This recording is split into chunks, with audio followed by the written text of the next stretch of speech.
I greet you all. We are back to our own base. 2024 going to be a great year.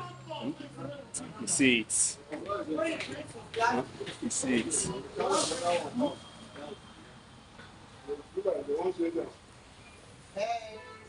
Thank you, Baza.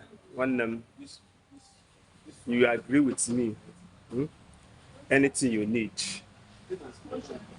we pray that God Almighty will provide for you, but you needed to work hard.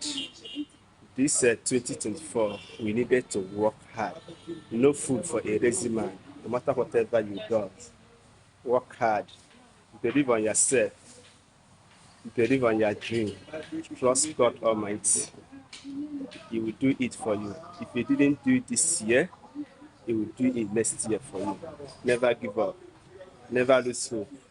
Okay, for the best is not yet to come. Remember that I am your only Maazi-UC, the true preacher, who will tell you what you needed to know, the time you needed to know it. So, indeed, I was saying in the nkwu onye ji ekwezi nkwu asị na gasie nke onye na-emebe aja ife na-wepụ aka enwe n'ofe ụnụ fụ na nke ikpeazụ a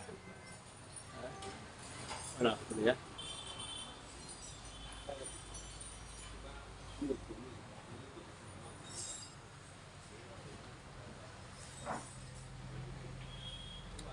If you haven't subscribed for my YouTube page, please don't hesitate to join me on my YouTube page. Follow me up on my Facebook page. You got like here, Akashina Kipaza. Don't go away. Thank you.